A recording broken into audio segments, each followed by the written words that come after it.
So we're gonna go ahead with Rework by, I don't know, but it's gonna be in the title of the video, and it's also gonna be in the description and or in the show notes, and or also in the title of the podcast episode, if you're just really looking forward to that. And you probably know it if you're just, on this video or episode. But anyway, I hope you're doing fine. I hope you're just doing actually pretty amazing. And I am looking forward to going through it further, and I am looking forward to getting new and great information. So we're gonna see the fifth chapter. No, it's the sixth chapter. It is about competitors. The first one is don't copy. Copying is not understanding. It's not leading either. So find your voice. Yeah, which is something that I've realized very relatively quickly, I would say. Like on YouTube, you can find a lot of people that are doing quite the same thing. So I decided not to do that. That's it. I don't want to say anything more, to be honest. The second thing is decommoditize your product. Decommoditize, I think it's correct. I don't know. Your product. Become an integral part of your product experience. No one can copy you, which also makes sense in a sense of well, if you think about categories, like, okay, I'm part of this category, I'm part of that category, it really makes sense to create your own, so that you are the only product, you are the only producer, and you are the only person in this category or category. And it is something that also Tim Ferriss was talking about, and like a lot of people, there's also, I think, books on that. It just makes sense in my point of view. It really just makes sense that if you make something completely new, if you are something completely new, then there is nobody in your competition, and it is always amazing to not have any competition. Just because nobody's doing what you're doing, and nobody's just producing what you're producing because you're something new.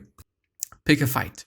Take a stand and own it. Then go against your enemy. Only in the face of adversity can you acquire true allies. The fourth, underdo your competition. Do less but better. Don't try to do more, just do things differently. Yeah, even though I do really want to say that you can also do things differently by also doing more of it, because more often is going to lead to better, quantity leading to quality, unless you know the quality that you're searching for, quality meaning what does your buyer, your customer, the people that are searching for your product, what do they want to have? If you know that, then you can really just work on that, then you know the quality, it just really has to be this. It has to have this. And then you do just really a lot of shit on that. But to get there, you need to understand what they actually want to have, what's important for them, what they want to see, what they want to learn, what they want to whatever.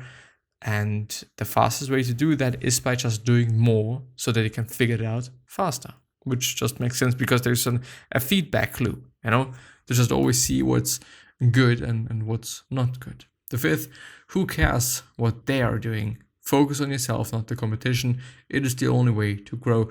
Well, I would actually say focus on your audience, on the people that are buying your product, on your customers, because in the end, these are the people that are buying your product or consuming your stuff, using your service, and so on and so on and so on. So it just really makes sense that you focus on these people, not on the competition and not on yourself either, even though by focusing on the competition, on your customer, you're just going to focus on yourself as well. Because, well, unless you don't improve anything, unless you just have a look at them and then do nothing about that. But I assume that you're not doing. The seventh point is evolution. Say no by default. Say no to customer requests when it dilutes your vision of the product and explain why. The second, let your customer outgrow you. Keep your product lean. Don't build features to please established users who have bigger needs, since it will cut you from new users. You can't please everyone by building everything. Yeah, it's just the case. You can't please everybody. So just make something that some people absolutely love. It's just better than making something that's, a bit of everything, and so nobody likes it, or nobody loves it, but a lot of people like it. still not that amazing. You want to have a lot of people that love your product, that are quite, quote unquote, in need of it. The third point, don't confuse enthusiasm with priority. Don't just jump on a new idea yet, and give it time to mature and stay the course. Evaluate ideas according to your priorities, not your emotions. I think it is actually a pretty good point to just really, in the end, make decisions based on not your emotions, even though in the end, I think it is always going to be the case. And also Jeff Bezos, the CEO of Amazon, said that in the end, there's a lot of gut decisions, or however you're saying this, I don't fucking know. But you know what I mean. Like, there's a lot of decisions that he's making just, without a lot of data. Data is amazing, data is good, but I think if you really know your industry and if you really know your customer and if you really know shit, then you are probably going to make a better decision by just listening to what your gut says. And in the end, it's just 50-50 whether it is good or whether it is a bad decision. Be at home good. An at-home product is a kind of product where the more you see, the more you love it. It doesn't disappoint after it's unpacked. The fifth, don't write it down. Listen, but then forget. Requests that really matter are the ones you'll hear over and over. Which also makes sense, to be honest. The eighth point, which is promotion. The first, welcome obscurity. Not being popular is an opportunity to take more risks by trying out new things, so enjoy it. Build an audience. An audience returns often on its own to see what you have to say. The best way to sell, not buying ads. Yeah, I would say so. And the best way to build an audience is by having an amazing product, and a product that is also outstanding and new and different from what the competition is doing, I would argue, or just something that is working. I would teach your competition. Teaching what you know is the best way to gain trust. We all have valuable knowledge to share. Yeah, totally the case. Really totally the case. By giving away free stuff, you're gonna create an audience. You're gonna get an audience. Yeah, that's the word.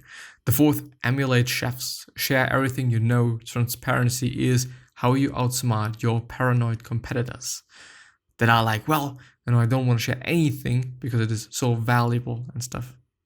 The fifth, go behind the scenes. Be transparent about how your business works. It will affect your relationship with your users in a great way. More understanding is more trust. The sixth, nobody likes plastic flowers. Own your flaws. Don't be afraid to display them openly. Appearing vulnerable makes you real. As it is also, I think, with one-on-one relationships and or conversations and or just real life stuff, that if you're making yourself vulnerable, then there is a higher opportunity for the other person to connect to you just because you're sharing so vulnerable stuff or you're just making yourself vulnerable by sharing stuff. The seventh point is press releases are spam. Always be personal. You don't stand out by telling the same old story everyone already heard. The eighth, forget about the Wall Street Journal. Niche media over mass media. Yes, quite. Even though I think people would say that social media is mass media, but I wouldn't say that it is the case, since you can build a niche in this big network quite, by having a specific hashtag, by being a specific account that is only doing specific things. Like, you can really make niche things. So it's not really mass media as it is with, TV that is just, ads being shown to everybody, and you can't really, you can't really, you can to some degree, but you can not as precisely target your ads to a certain group of people, to a certain niche, and so on. So really also to have in mind. The ninth one is drug dealers get it right. Give a free example and make sure the experience is addictive. It sounds so strange, but I think it is quite the case. Marketing is not a department. Everything in your business is a marketing opportunity. And the 11th and last one in this chapter is the myth of the overnight sensation. Success takes a very long time. Patiently build an audience over the years. Which, by the way, is also something that I'm having in my mind and having on my mind. Like, I'm doing this for 2 years straight now. And I do sometimes wonder whether the job that I'm doing, what I'm doing is good enough, whether I should put more effort into what I'm doing, whether I should be doing something differently or no, and all of these things. But in the end, I do also think like it's only been 2 years. 2 years is quite nothing if you think about building something, making something, creating something. And on the other hand, I'm also seeing the data going up and views going up and play time going up and all of that great stuff, which I'm actually very happy about. Even though I know that every single moment and every single day it could just drop to nothing and everything could be gone in a very second. For example, when YouTube again strikes my fucking videos for just having some violating or rule violating links in them that are only leading to the article that I'm going through, which is something that's really amazing. But anyway, should I also go through that one? Yeah, we're gonna do that. The 9th one, which is hiring. Do it yourself first. Never hire anyone to do a job until you have tried to do it yourself first. You need to understand what you expect from your employee before having one. Hire when it hurts. Hire when doing otherwise would result in a decrease of the overall quality level. The 3rd, pass on great people. Don't hire people you don't need, however talented they might be. Strangers at a cocktail party. Hiring too quickly doesn't set the right environment to productively work, and because we naturally tend to avoid conflicts with people we don't know. Yeah, it's actually really the case. Resumes are ridiculous. Don't hire based on resumes. A cover letter is better because it involves getting personal. Years of irrelevance. How well you have been doing your work beats how long you have been in a position. How well you've been doing your work beats how long you've been in a position. Yeah, quite. Forget about formal education. Don't limit your talent pool to individuals with degrees.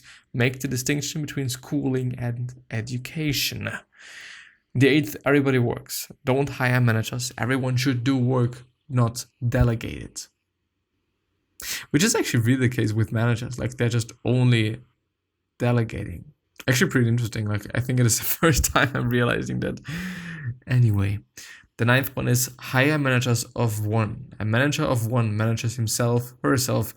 They are self-driven. All they need is a direction. Maybe even a director, but this once again I think is some sort of a manager, so no. Hire great writers. Clear writing is a sign of clear thinking. Yeah, they make things easy to understand. Writing is today's currency for good ideas. That clear writing is a sign of clear thinking is something that I've realized by meeting a very good friend of mine. If he, in the future, maybe hears that, he clearly knows that I'm talking about him.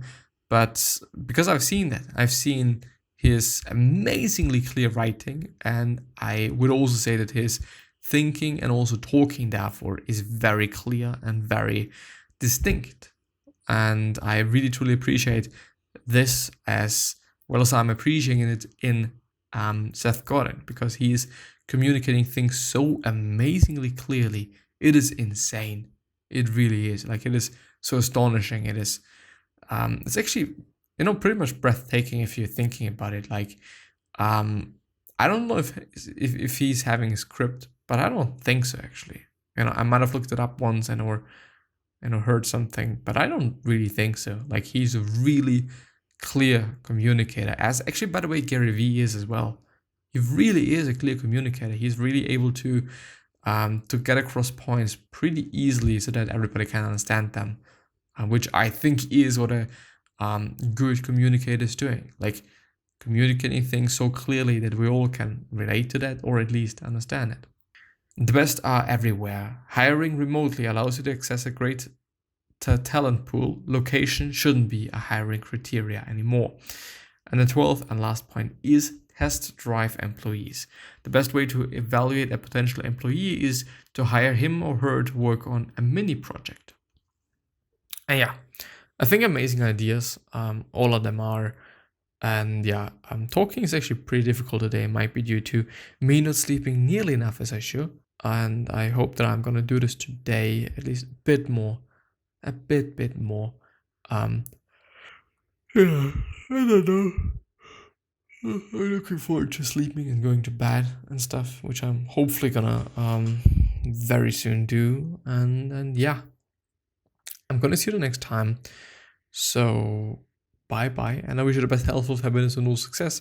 And I also hope that you're gonna remind yourself and you're gonna be remembered, which basically means your legacy, and basically means just being a nice person and then being remembered as a nice person, which is a pretty fucking cool thing if you think about it.